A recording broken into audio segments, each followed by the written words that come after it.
ngai TJ ni ku nau tāwe mo whakawhiawhia pe teu ko ia ke kamata e tau Port Kalama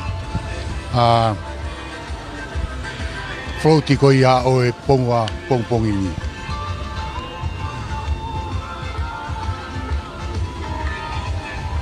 Aia ko e misi ko ia o e takmamata o e wahawhanua wau ko e ne tangata e ki pia mei hunga a ko e ne whae pia mei rei mātua. Aia ko e kau rei mātua ni ku nau whakawerewela ko ia i he loto mala e ke lana ia. Ko nau mau venatoria ane uhu kei pongpong. Tau sio ke inga ki hono toko ni i ko ia mo hono whakahoko e ngahi ngau toko ni ko ia ki he tewaki ko ia o e misi. Fuoloa no tai whakahoko e ai whiri misi wawau ni. O kai pe ko ha tuai ko ha ai ngai misi ka ko tui ko kei teu e no teu i. E ngai floati ku tupunga i ko ia ai ki tuai mai ko ia ai tuuta mai ngai floati ko ia ki malai ke lana. Tau kei tari pe foki ki he tau ngai floati. Ai a koe floati ni ai ngau e anga ko ia aripate Kutenpeo. Pe koe ei chiki aripate Kutenpeo Strait. Ko nau tuuta mai na toria ki he malai ke lana. Pe kei toe pe ai kaumisi ko ni toru ko ni ke nau tuuta mai. Ko toi pe kei vai pe teu. O ko iro e kai tae whinga e mai ke tau nau hau wakapuna maharo e. Ai floati a ko ni kou toi ke hau te ki ituai mai. Ko ia tau kei whanau whasi penga he TJ mo tau tari pe. Hango e lau, wawau whoki ko ke piu ia he tari kuna o siro pena toi te tonga ko ia wawau.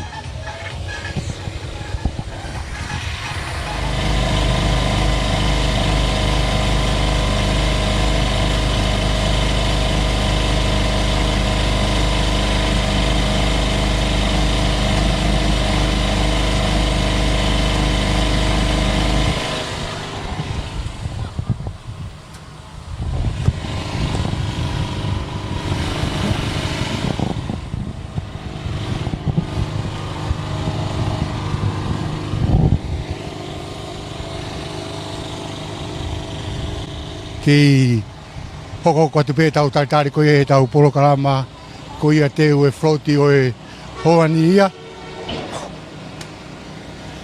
Ai ko kamata ke whaka te oro mai e kau misi me nau ngai floati.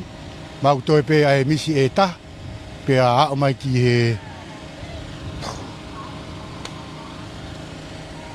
katau kamata rewa.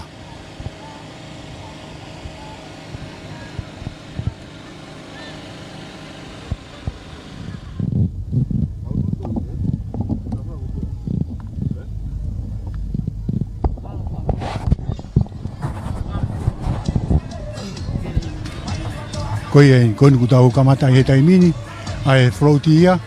Pea ku teu ki mau amana ke mau hua tua mi he mala e ke lana ia. Mau fōu whaka toke lau ai ki loto ne iafu. Koe hinga koe halanga pe ke tau floati ia.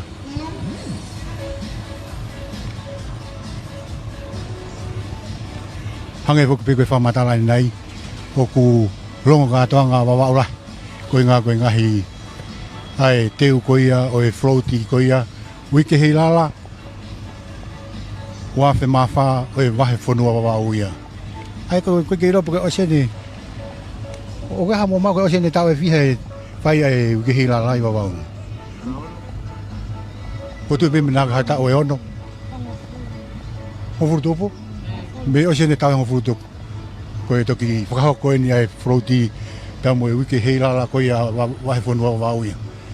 Tako ilonga pe ni kamata fo'ou ai tolahi mo poupou ko ia he kainga wahe whanuan.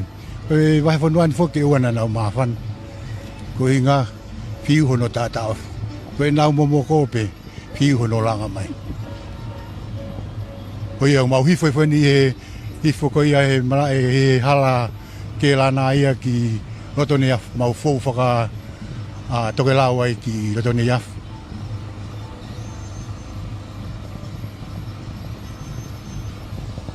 ko e ngahi froti ko ke ngata pe froti ko ia ki ngahi misi ka ko pe me froti ki ngahi ngawe anga iki ko ia o e vai fonuani sika ilonga ko no poua ki ko ia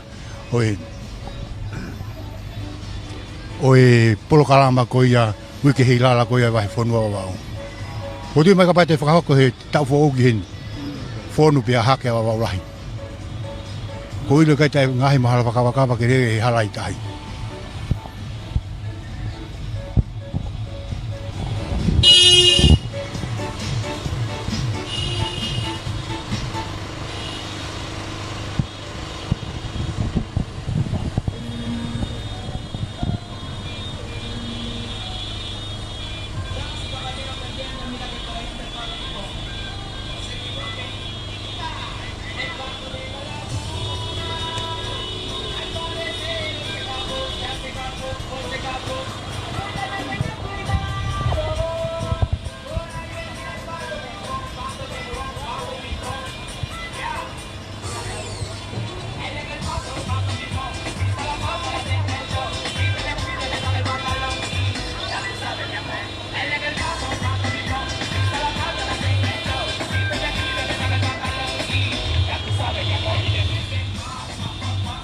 Kei bebo ke ngai tala noa po ki kau folau e wa ki wa ulahi ko e $1 million view ta ko mo ni pe no fa fo fa ya on e ko te lele ki tai he hala ko ki te ilo ki tai pe ko fonua vo ke ne kau tu mari pe kau milione an e te sio ko ia ke anga tu ko ia o e view ko fonua me na tu ko e ngai langa ia tau mamata tu ki hono tauranga oa, koe ngahi i o te nau tau mo whatehoro mai koe ia i he tauranga puatare fusi.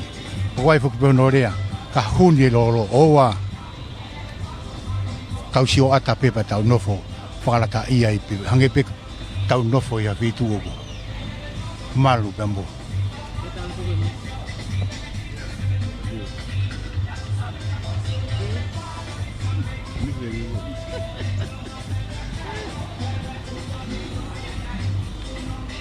Ko kamata foki e toko lahi mai tai mini foki e wholau e wa tau alu ke hai season i wawa ulahi e tai mini pia koe kau papalangi ko kamata ke nau toko lahi mai koe te wake ngahi a kau taha koe ni matatofua ka koe ku talanoa ko wawa uia koe ke whaka season i o ku mau nofo mau tori hei niu hange pia mau nofo mato ha fonua muri. Hako hono toe pe a pau e toko niki mau tolo. E ngahi ngā ue angan.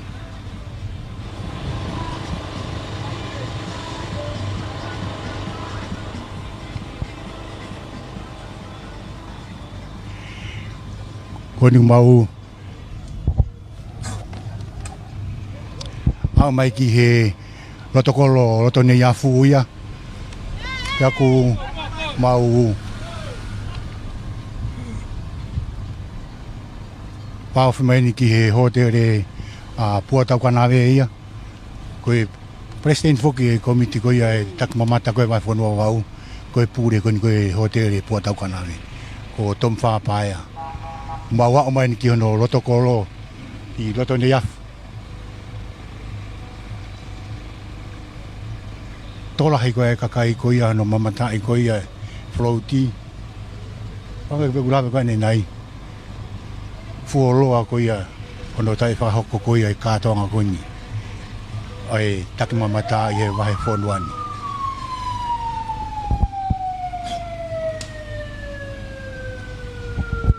Oku i kai i rope koe longa mo ui koe ia ai kautahani koe ngā koe kau ngā ue koe ia. Ngahi toko ni. Ako inau ngahi whinga kotoa pe ko inga ke langa ke ai wahe whonuani.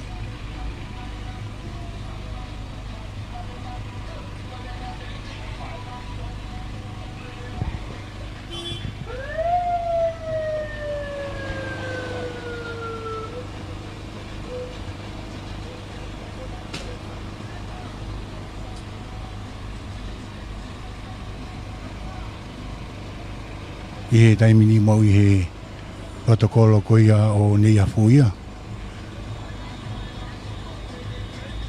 Mau ki fōu whakatoe lau pē ai Froti.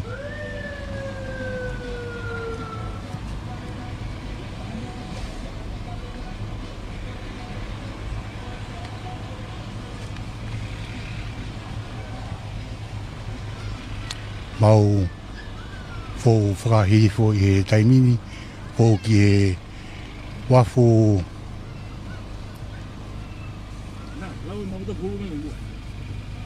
pua tarefusi.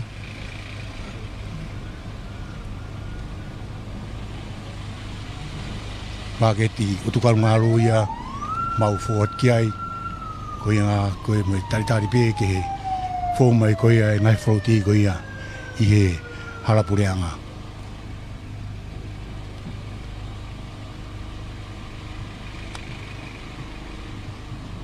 Motor ko ia mou mea mai I he live stream ko ia e Broadcom FM marfitu poinima a podcasting o ko mau I he wafu halai walu I he taimin. Pau te mou mea mai e no whafo o whako ia o e tauranga.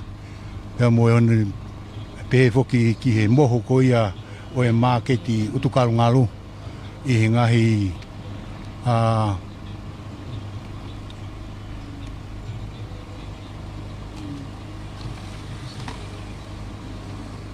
Mou e ko ia ai kakai wawau ia.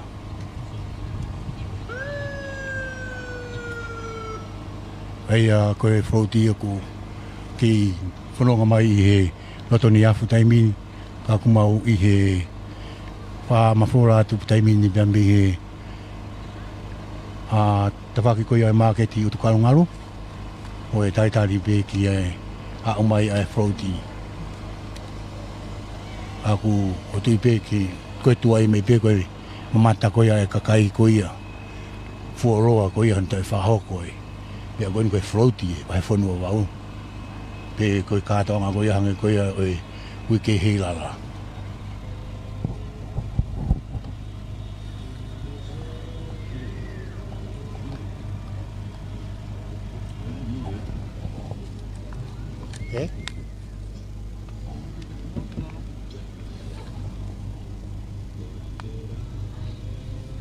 Tau ki tai pui pui ngai me, tai tu pasia. Kon ai me be ki tamai tau ki tu ma be.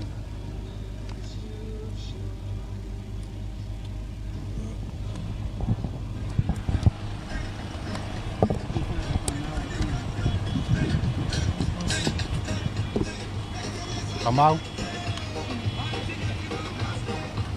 Ai misi tau potu mai. Misi la le tau kong à.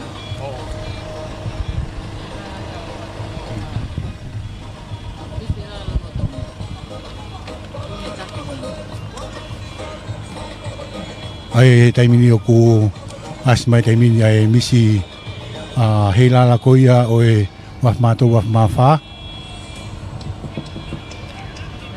Ki tuma bebe tu ina pasa kana tu.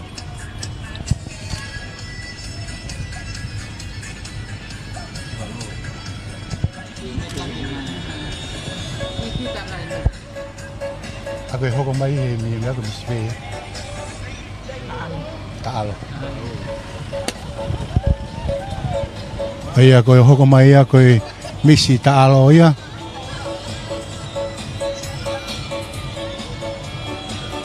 Whakafo ofa hano teu e ngahi Froti e pehe foki pea ki asingai mo te whakafo ofa pea teu ngai misi mo hano whoatunga. Maalahi mo nbeko wawau ia.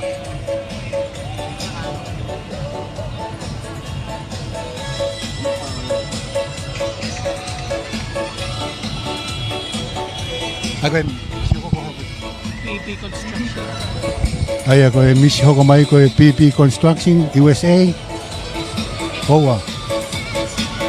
Ko e kaunga au e muri au pito ko nau teunga nau tolu ka mo nau. Mea ngau ngau e aki. Singa pe kaunga au e ka maala. To atu misi.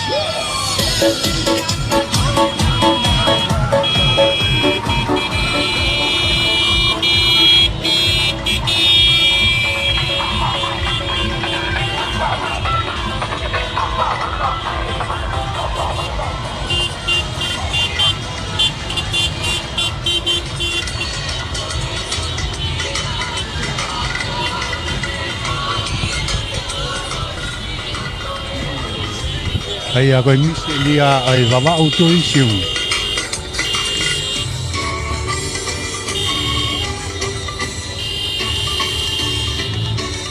Tahi nei a whamihe.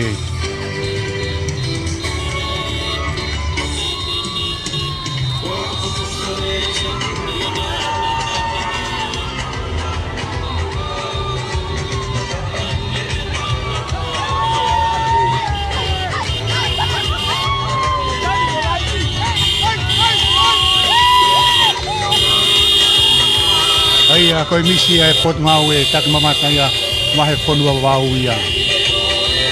Tahi nei a me wau no konuka.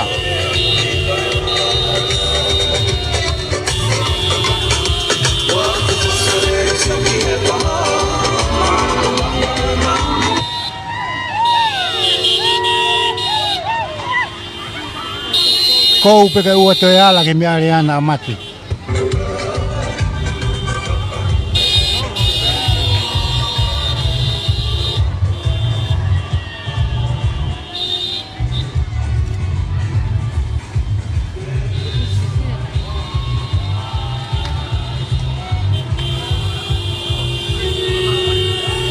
Ai a koe misi sport pa nia, hoko mai koni. Koe tu koe koe ke tau io te tau pe ko whē misi koe te tau no fotokanga ko koe, he tatau ko toa pēa. Sport pa.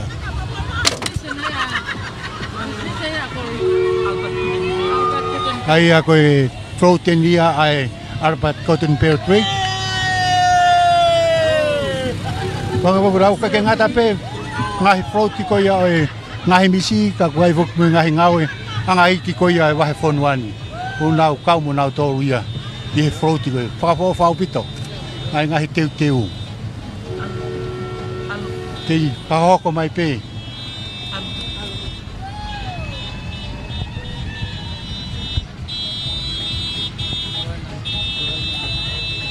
pau hake rei mini watonga me he market i utukalu ngalu ia me mau fo ni hala ko ia ki he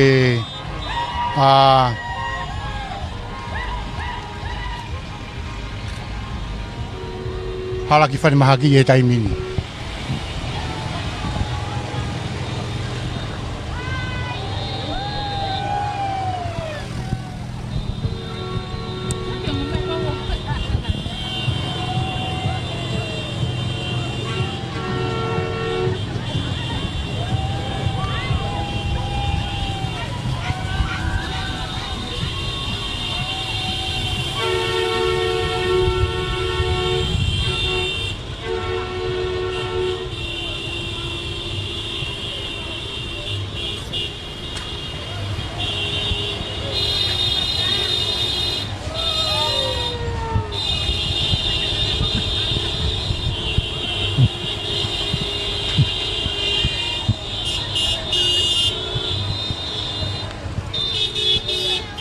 Fia ko ia e kakai ko ia he nau mamata ko ia a fo'o ku hoko i ahoni ko e floaty kai pehe foki ki he tau mamata ko ia ki he kau whine mui ku nau mao e ngahi loto lahi ke nau veipa ki he misi wawa o ko ia o e tauni ia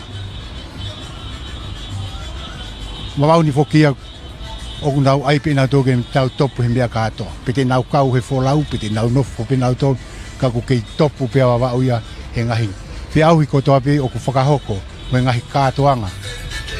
He koe mo ui fuke whanuane koe fia pe.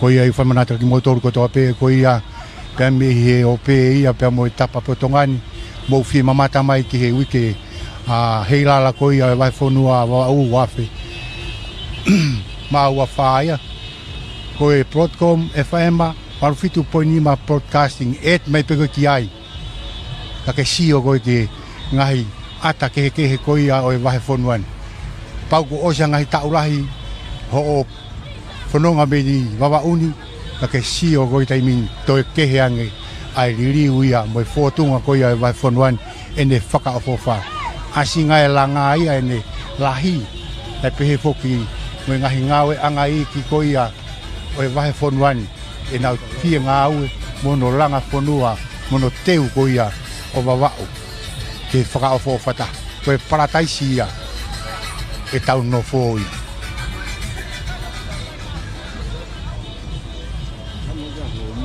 Ako koe si mare whisi ure tāpuni mau whatau mai ki ai mau hake whakatoke la wai ki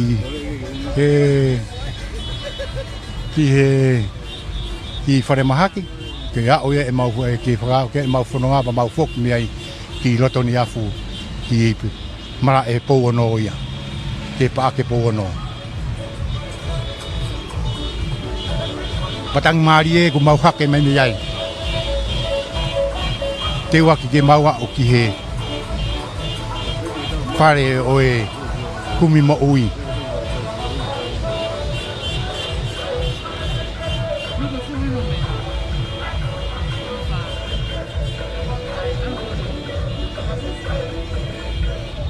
aho ni aho e fia mo tu e ia o e vai fon wan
mau hanga taimini ki whare mahaki ai whanonga i he taimini koe a koe pisi waf mato waf mawha koe a kune ki taki mai koe ai ke tau froti i he taimini aku mau whengat ke mau whakokot ke mau o taimini whare mahaki e nā wauangi.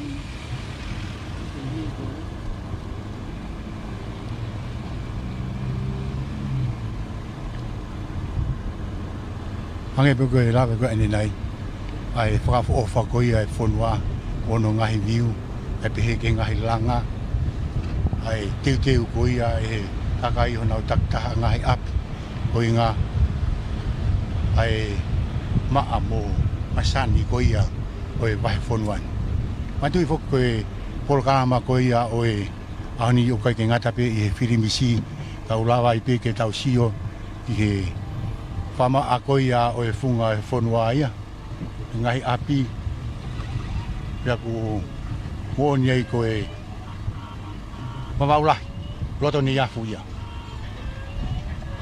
Pia oku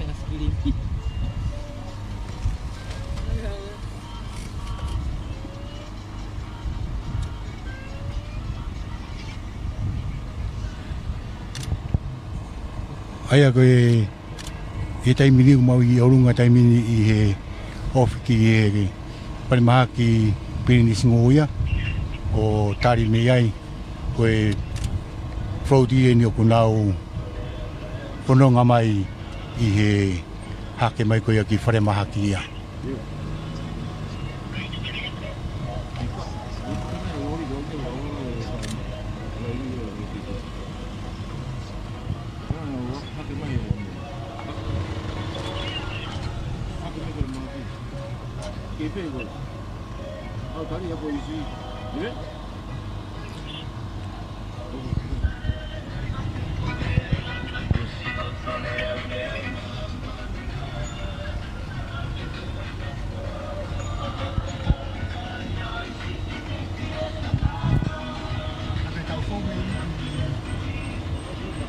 no.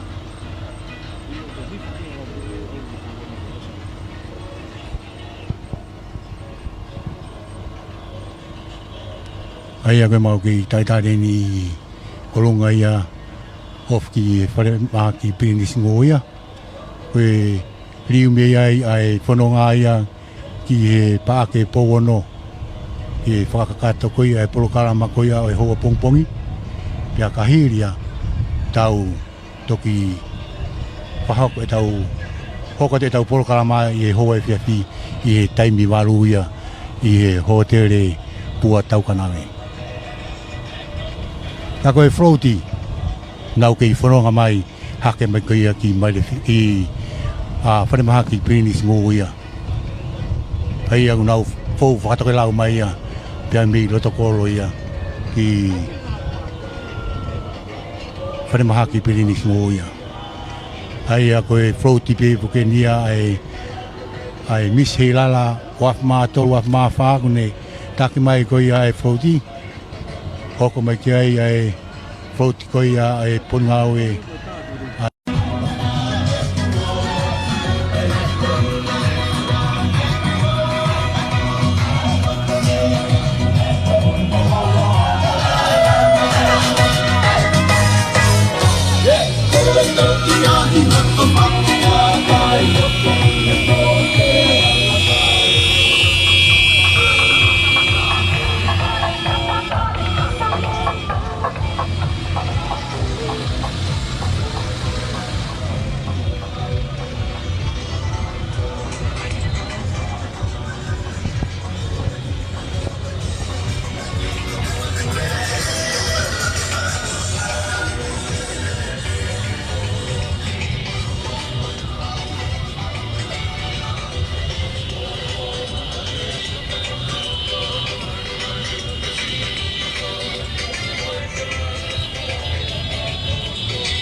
Koe nau tau kaumisi eni Froti eni ngai Froti eni ko nau ka osi mai eni ki wharaka mai e mātoru i oro tonga tau atu i whanemaha ki Pirinisi Ngo. Tau sio ki he whakapo o whakoia hono teu ka hono pou i koia koe ngahi ngau e koia whakahau koia.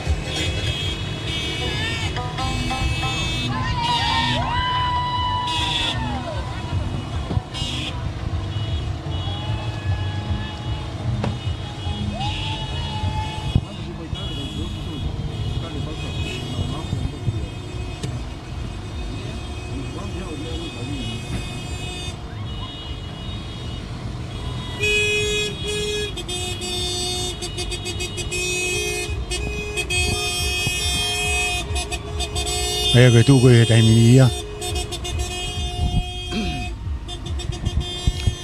Koe Froti ia ku e kapate mau tūri ki mau mui ki ai. Maha te mau tō mui ki mau tōru. Pakoni te mau tū uspe ki mau tōru i he halakone mau haoi koni koe pēmbe i loto kolo ia. Koe kolosia ki tāri ki nau tōru i hifo koia ki roto koloia. Ui ai kāinga whanongo koe kei whamanato ai pe e tau ngahi polokarama koia ki he ahoni ia. Aia koe poloti te tau whaasi e tau polokarama ki he pāke pōwano. Peka hiria te tau ki pureki ai. I he taimi walu ia a e whiawhi. Wahoko rewa e tau polokarama koia noho ko ia a e whiawhi ia i he walu. Koia kaukei whanonga pe e tau poloti i he O1. Koe ngā ke whakakato e tau polokarama i he hoa bongbongini.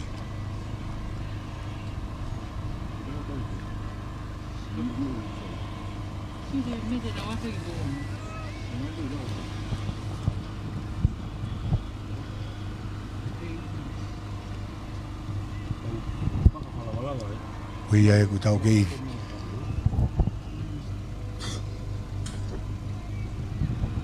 Pamanata i peki mo toru kāinga whanongo pia moe mamata i he live stream koe a FB koe Podcom FM 105.5 podcasting pia me wawa urahi ia.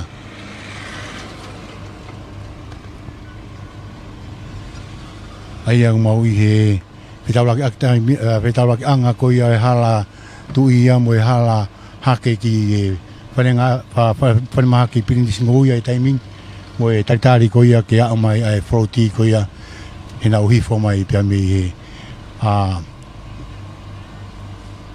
whanemaha ki Pirindis Ngoia. Mau tau i he tapaki ko ia kauhala hangatu ki he ofisi ko ia o e WCCC e pe hoki pia mo e tuhau wahenga ia i he wahe whanua wau i roto ni afu. Koe tu whoke mau mea aki koe a floti neongo peko whi ngahi hala i nea i o mau ke whanonga ki holo ai ka koe hala pia i roto ni afu pe. Tangu mo mata mai behe ngahi ata koia o e Podcom FM 105.5 podcasting ai ngai paita o ku whahoko ai whakapua koia ai ngai langa mo ngai wharekoloa o ku tū koia i he loto ni afu.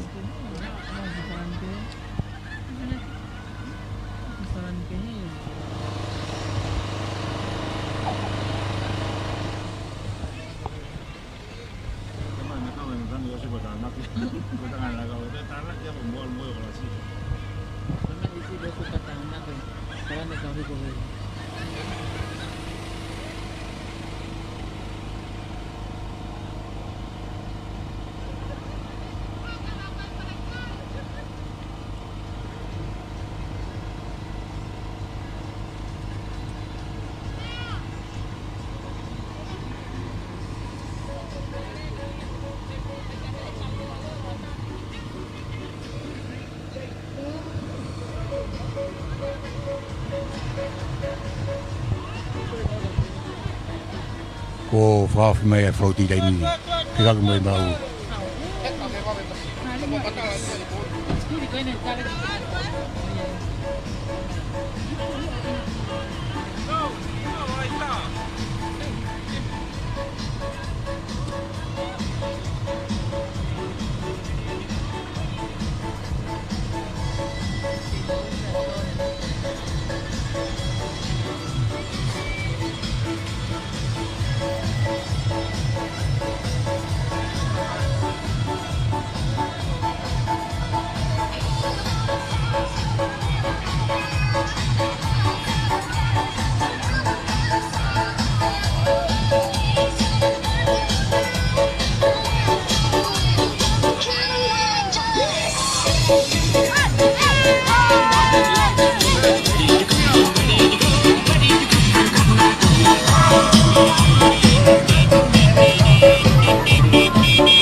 ya.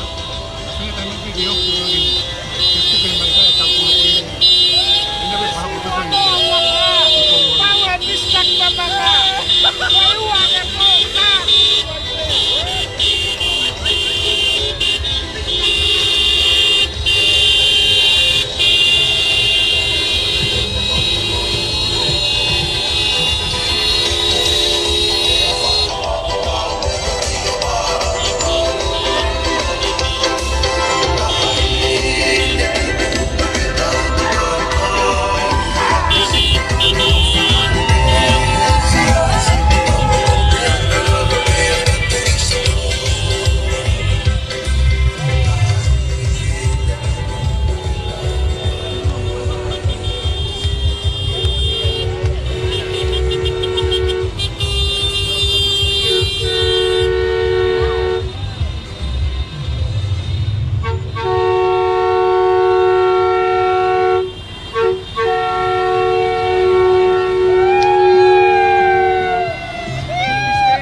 Wa me mau whanunga e taimini ki he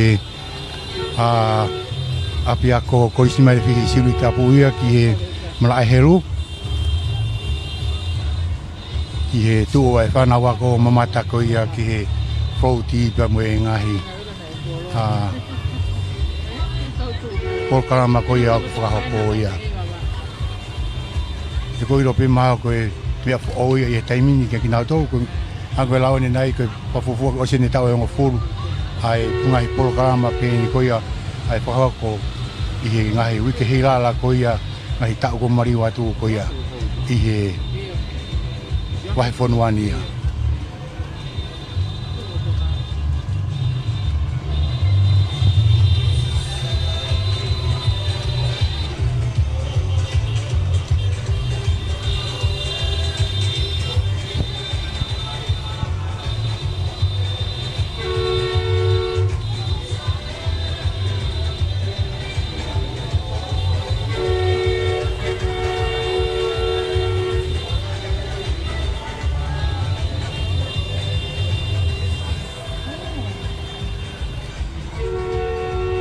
ai te mau wafe patohe mai ni ka mi he halatu ia te mau fou ko ia ki he pa ke po no ia ai me mato dia he va ko ia apia ko ia pa mo e pare do tu ko ia la mari mani oni ko ia sa special na tamatai na ko ia polo to ni afu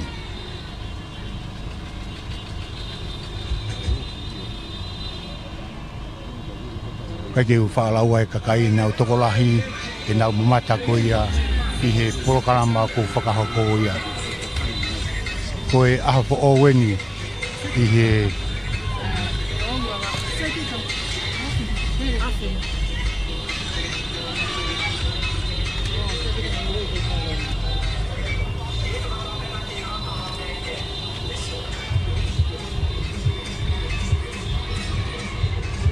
ia mari e ko ni watonga le fokai polo ka ma ko ia e polo ko ia korisia ko ta tu ko ngai fasi ku tu ko ya ko ka ku nau ko mai na do ia ta mi toto fare a ko ia mi loto holo ia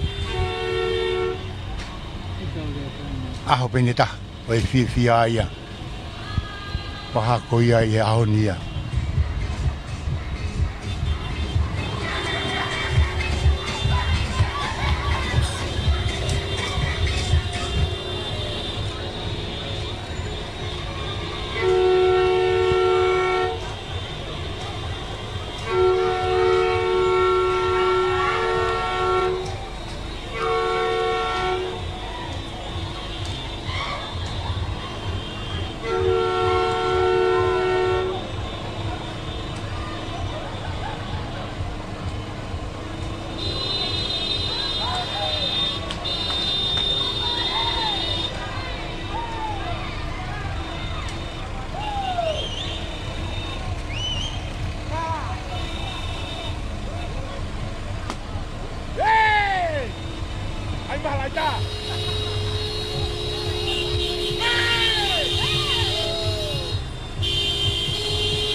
tau whau o wheni ke tau i he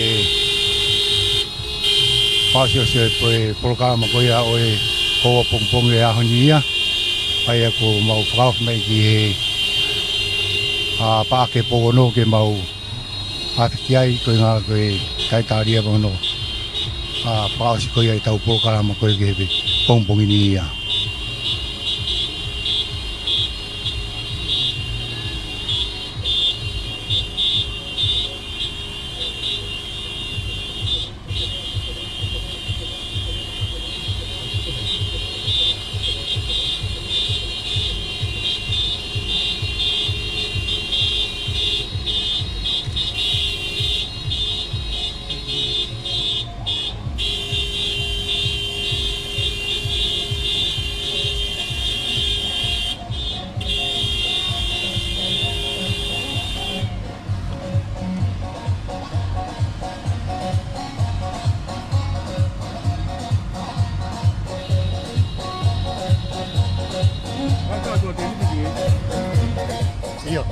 ok. Tu betul betul tadi pergi mai kapita lagi.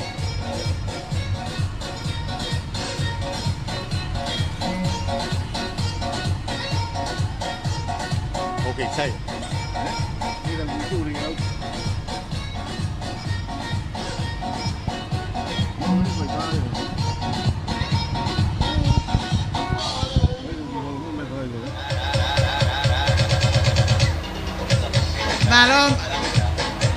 Malo DJ.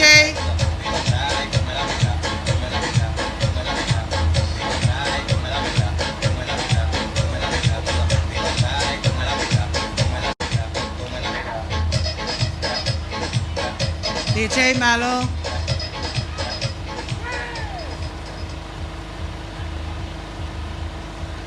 Kau tui pe ku mau mai ai ngahi me alere ki powono. Kakamata tau polkarama. Tapu ki afio ai tua mafi. Yo tau lotolotonga. Tapu ki e kerekere eiki. Oi api tupua ko powono. Ka koe kerekere na whai ai ahono momoi o tonga ki langi. Ehe uluaki wha. Tapu ki e ko wana wai whonua. Whai whekau lot whakatulolo. Tapu ki a whai whekau o wheina whatawhehi. O siasi tonga. Koni stu tone o halotu. Tapu makehe ki e whaafalangi o i polo kalamani. Misa tom whapaea ko e sea o i komiti heilala a wawau. Tapu ki e taha kautare kita o i taki mamata. Mr. Anthony Cocker o i kau ngāwe a i potu ngāwe taki mamata. Tapu ki e misa heilala lolotonga. Si tita Hamilton Vaenuku. Tapu ke kau whine mui o ngā wei pā. Ki e kalauni o i misi wawau. Ua noa ua whā. Pea momo ngahi family foku. Tapu ke ngahi pisinisi, ngahi kautaha. Ko mo wala nima, ke teke ai mahu inga o taki mamata I wawa uni. Aki o mo kau mai ki e floati ai hei lala wawa u ki e wanoa wafa. Pea ki a sola mo amulangi, o tau kau whakataha I he pangaini. Kai ata mo kai whainga maali eni, ke whakatau kei atu, e tau ki polo kalama ki hoatani. Hiri ani te whakawhei, a whai whekau o wheina whatawhehi, me he siasi tonga ko ni stutone, ke ne whakahoko e tau lot kamata. Pea hiri a te ukole ki a loleine tuine au, koe me mipa o e komiti hei lala wawau, ke ne whakahoko atu e tau lea karitali. I would like to invite Reverend Ofeina Fatafehi of the Tonga Constitution Church to conduct the opening prayer, followed by Lolene Tuineau, a member of the Wawa'u Heilala Committee, with a welcoming speech. Whaiwhekau Ofeina Fatafehi.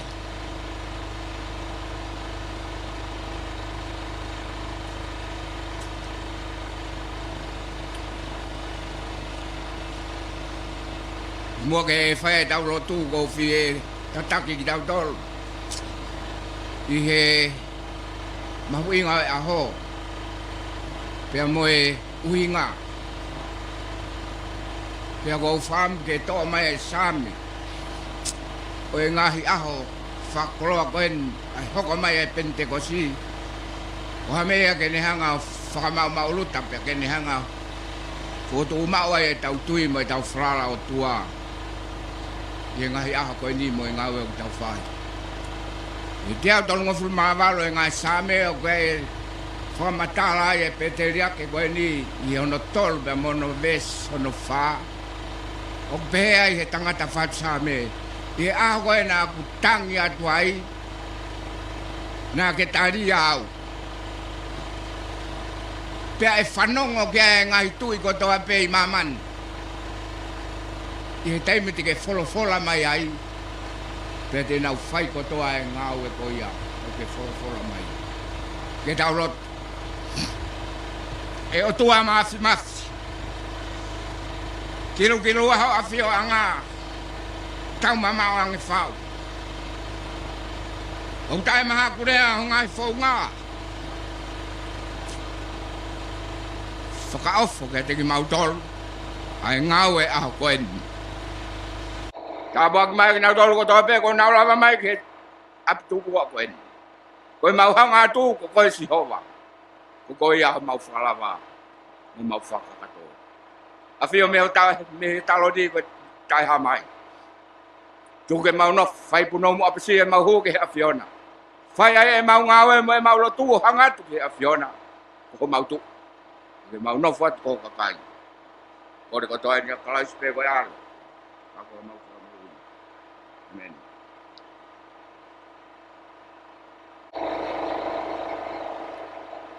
Whatapu ke awhio ai o tua mafi o tau lotolotonga. Whatapu ke kere eiki o api ko powono. Whatapu ke alot whakatulolo, mohou eiki. Whatapu ke whakawhalangi ka koe sea ia o komiti hei lala wawau, tom whapaia. Whatapu ke whaiwhekau o siastonga ko ni stutone. Whatapu ke tare kita o pot ngau e tak mamata pe mo to ngau e ne kau ngau e. Whatapu ke komiti wawau hei lala. Whatapu ke misi hei lala lolotonga se tita he Milton vai nuku. Whatapu atu heni ke kau fine mui hoi fua ko nau pole. Ke nau kau ki he wawau hei lala o tau koe. Pea kau, pea ikai ki mautolu e ikai haahu peheni. Aho whakoloa eni ki he whatawhata mawhana. E whakalao e hei ki ana tula. Ka lava ke whakahoko ai polo kalama ko eni. He neongo koe whakatutu ai tangata. Ka ihe ahoni koe e ki pe. Kore whamore atu he whatongia ko tongia he pongpongini. Na pia ia kakai o kina tolu ai whatongiani. Kai tuku pe mua ke talango fua. Ke whekau O whakawhatongia ki au e pot ngau e tak mamata. Pea pehe ke komiti babao hei lala. O kua whawhawhonga i atu hene ai CEO o e pot ngau e tak mamata. Pea pehe ki he sea mo i komiti o e babao hei lala. Ahono tātai lelei ki mautolu i he hoa ko e ni. I e ahoni kua tō ai fukonga lahi o i wike mahu ingani. I ho mau pou pou. Pea tau mai ako hanga au e whai ngofua. Kau whine mui. I ho mau loto tō. O kwhiwhia ko tō ai ai lolo halai walu. Whamalo ati ngahi mātua ho mau kalu se whai e aha koini. He tau mai ako hanga au e whai ngofua. He koi whae e ko tō au kai kene loto ke kovi hane tama. Kai e ahoni. Malo e tau hi whanau lelei. O whiewhia ia pot ngau e tak mamata. Pea pehe whoki ke he komiti wawau hei lala. Mo e wawau kotoa. Ko whaka amuia ke tau whiewhia. Mo tau ke i kau whataha. Pe koe haa pea e ola au tau mau. Tau ke i whiewhia pea i he eki. Koe pare o ngau e lelei. Koe toi tānaki atu. Mua toi ngau e taha. Tala monu atu ke he toi ngau e polo kalama. O wike koeni. Kau whine mui. Ko mou tuku mai ho mou popou kakato ki he polo kalamani. He neongo e ngahi pole kehe o e whanonga anga. Ka aku mou kei toa pea moloto la. O kou whakamalo atu. Pea mo e loto hounga ia mo oni. Tua ofa e gi atu. Malo.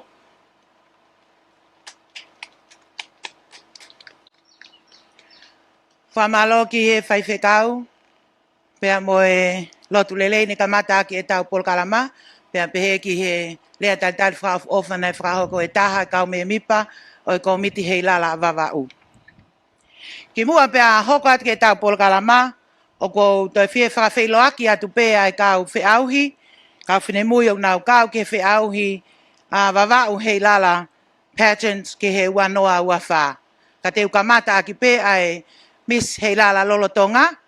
O kune kau mai mo ki tau tolu i he wike katoa ngani, ko kore peke nau lava peke o lunga, ta alo atu pe, he kwani i hia ne teke nau lave i nau tolu i e kau whiauhi. Ko e Miss hei lala lolotonga, Miss hei lala, Miss Tonga 2023-2024, si Tita Hamilton Vaenuku. Katake tau paspasi i mai. Ko e Mr. Alopan Restaurant, whakafofonga ia e Gabriela Maria Augustina Mailangi.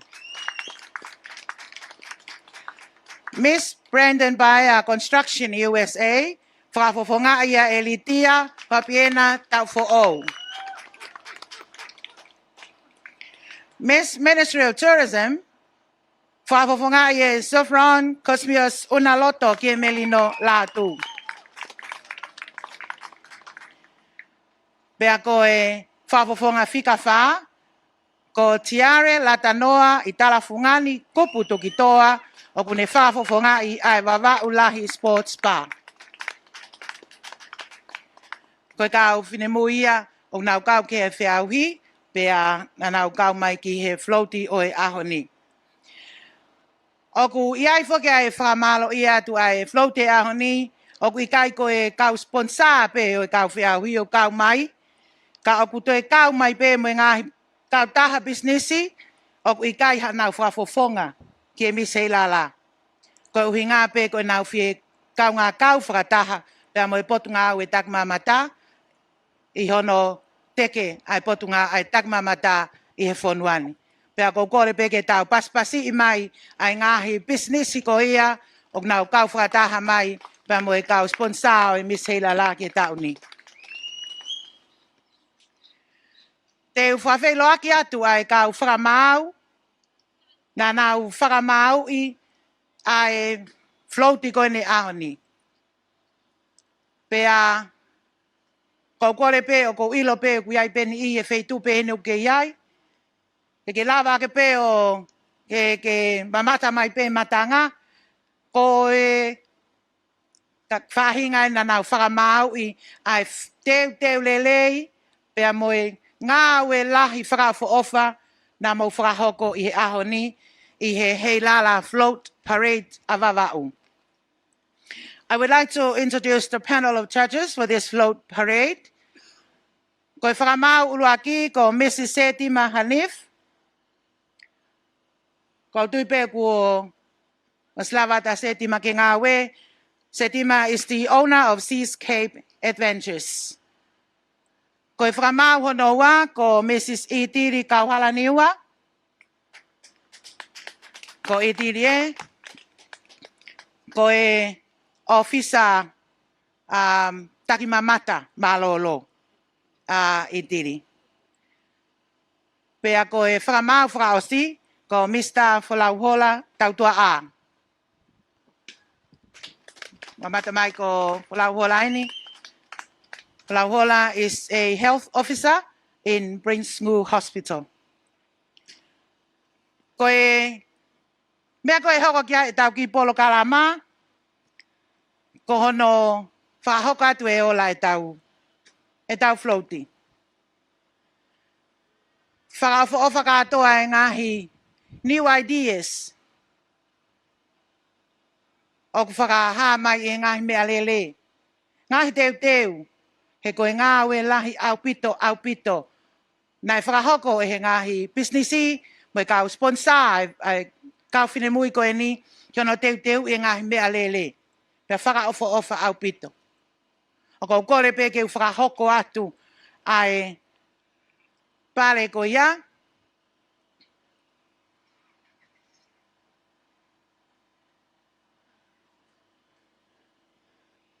Kore ake DJ. Whamole o tā maki foi fasi. Pea oku ata pe malae ia ko powono. He tā maki foi fasi. Ka tau toki hoko atu ki he programa hoko.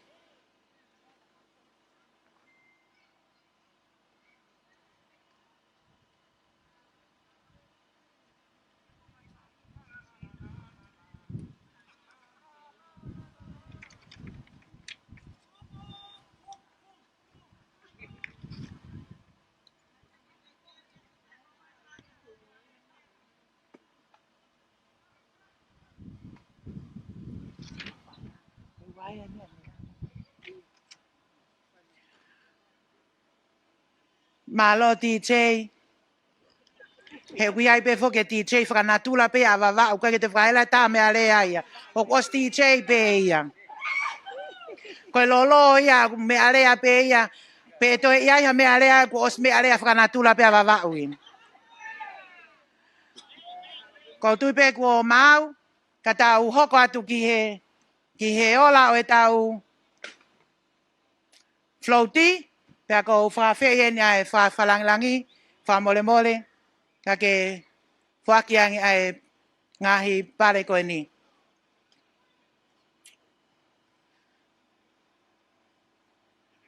I would like to invite the guest of honor to please present these awards to the winners.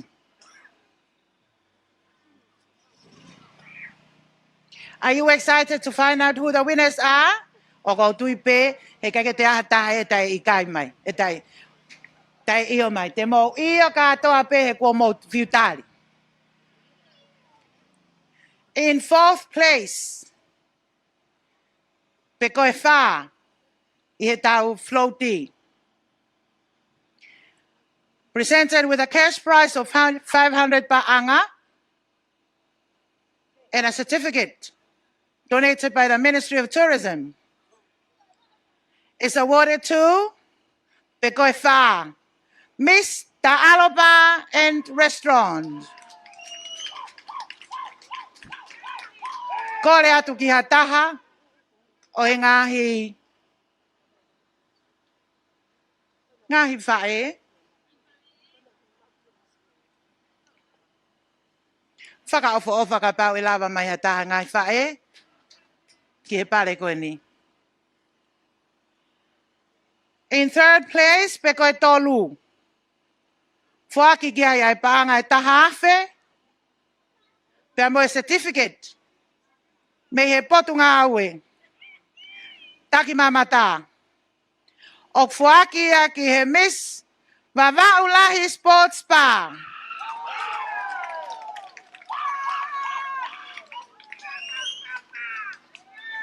Paspasi mai.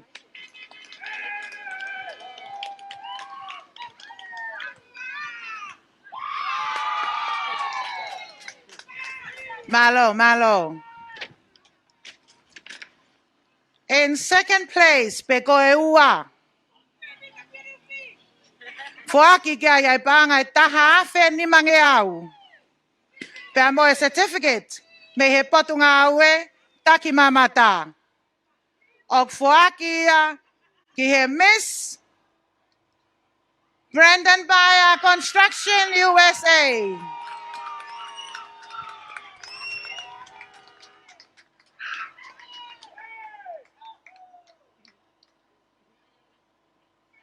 Te paspasi mai. Koe ua ni e tau floating. And the winner for our Grand Heilala Float Parade, presented with a cash prize of 2,000 paanga. Koe ikuna e tau floati, fuaki kai e paanga e ua afe. Mo e certificate me he potunga awe taki mamata. Og fuaki ki he Albert Gutenberg Trading. Mo kataki o paspasi mai. Paspasi mai ko ikuna ni o tau floati. Albert Gutenberg Trading. Tā mai ha fasi DJ ke ave aki e pare ko ni.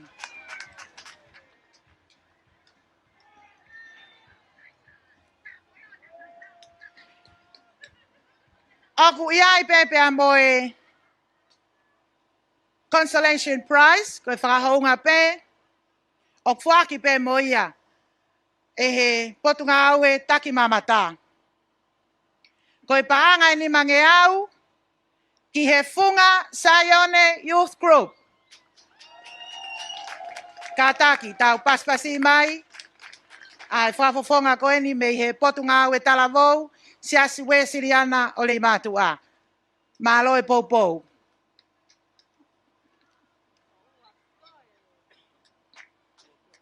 O paspasi mai.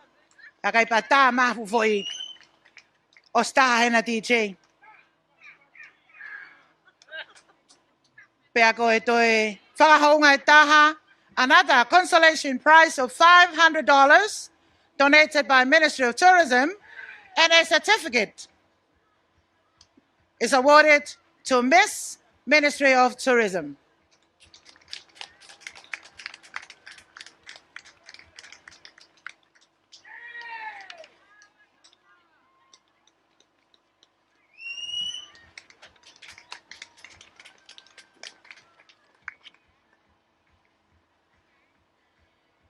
Hange pe wana iki mai e DJ ka ke fu mafana DJ ka hiri ko la ai ahoni.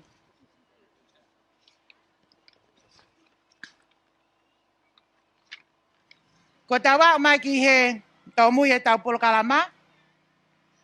Pe ako whawhe he ni taha o e kau ofisa ma olunga o e potunga o e tak mamata. O kune lava mai me tonga eki. Ke kau ngā kau whakataha pea mo e potunga o e wawauni i e polo kalama e wikeni. Mrs. Anna Kava, ke ne whakahoko e tau rea whakamalo. Pea hiri a te toi whakawhei pea whai whekau o wheina whatawhehi. Ke ne whakahoko atu e tau lotu tuku malo. Ka tau tari a Anna Kava, pea mo e tau rea whakamalo.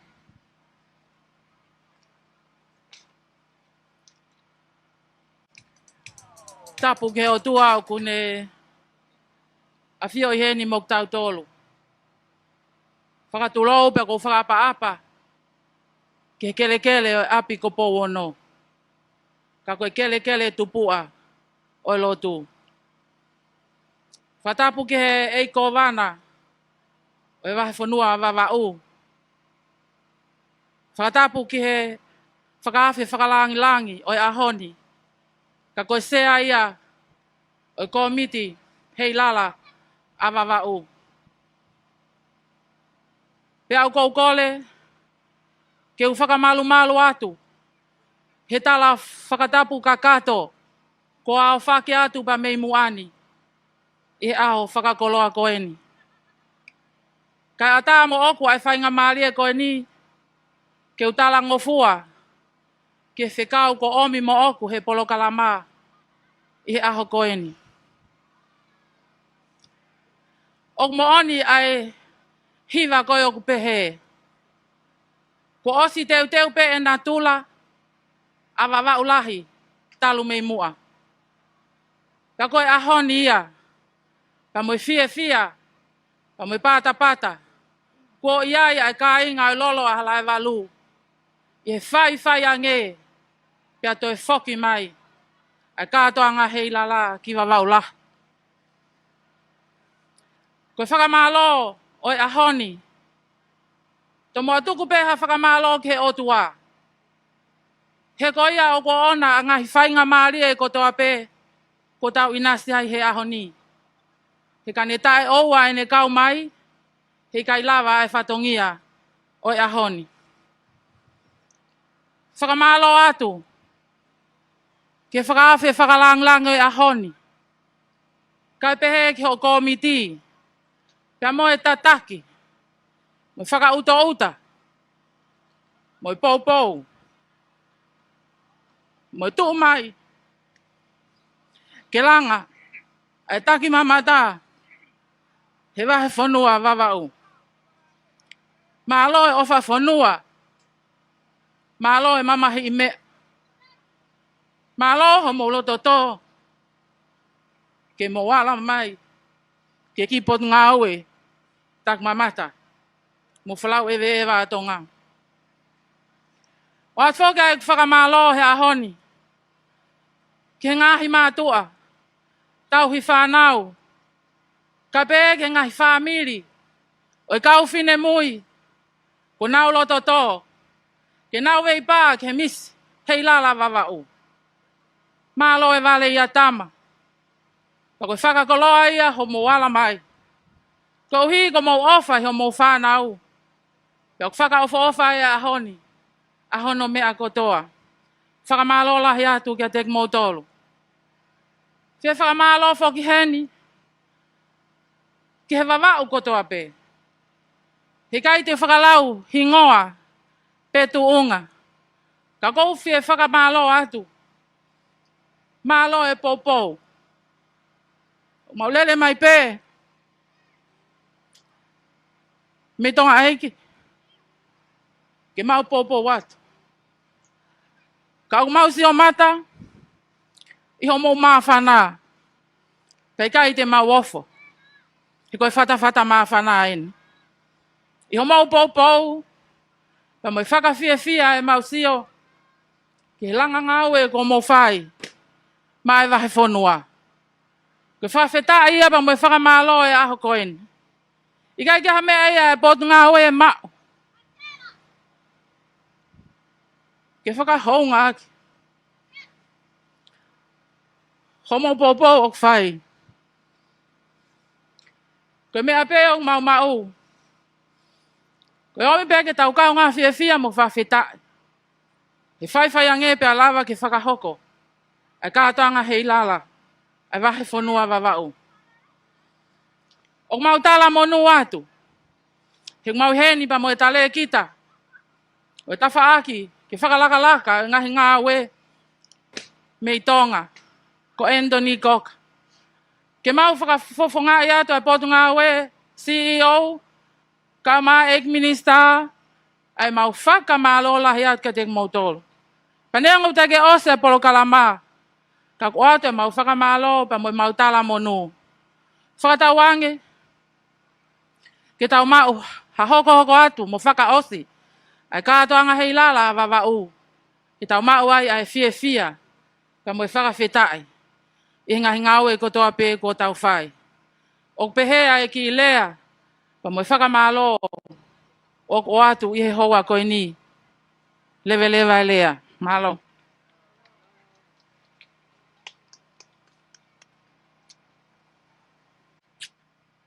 Ke tau whakaosi. Sisu. Ko ha mai koe koto masan. Loto ko toa. Koe ui ko whakaofofa. tunga we ka mai ka nga we ko to pe ko na fe ya ko pe mo no tu ni ke fai tu ni ai mafi o mau lo tonga ke mau tahu mau ai ulunga nga whanua ko ia ko tau hiki he o tua pia ko ia mau tofia tata kia ki mau tole aho o tua pa ke whai ho mau tutuk mea te pū ke hanga fuaki mai ho lau maari e maa ni o di ke mau tofu hia ko tope mo ki nau tolu na nau fuesia e ngai whatongia mamafa mo e ngau e anga aho koen ke oa na ngalo e tiki mau tolu ke mau nofo mau atu kia te koe o tau atu i ka he sirewa pe koe koula ka koe nofo atu koe hau mau atua a whi tau la roa e mawhi o tari ki mau tolu me lotu ko hake ya ke whai aki hau mau tutuku he ahon pe aua na ngata he ahon ni ka whai atu ki he ka una i he keles o tau e ko sisu ka lai si o whalahi ai o tua ka tamai ma whio hi o lau maari e maani on ho mo ngahi alo o wha tutuku ia mo e whakatahangan mo ki mau tolu o oa na hiri kai whai pe o tai ngata amen.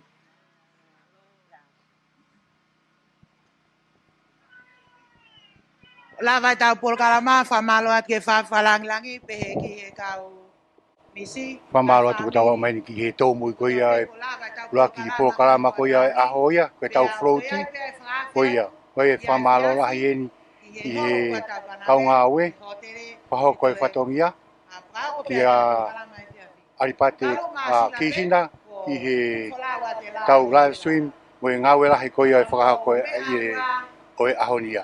Ko au teu takripe, e mihe reti o walfitu poini nima e whaema, e tau teu waipe ki e tau polkama e piaki, hoko to tonu e waru, tau toi hoko atu ai, malo o pito, mo mea mai, tua o whaikiani.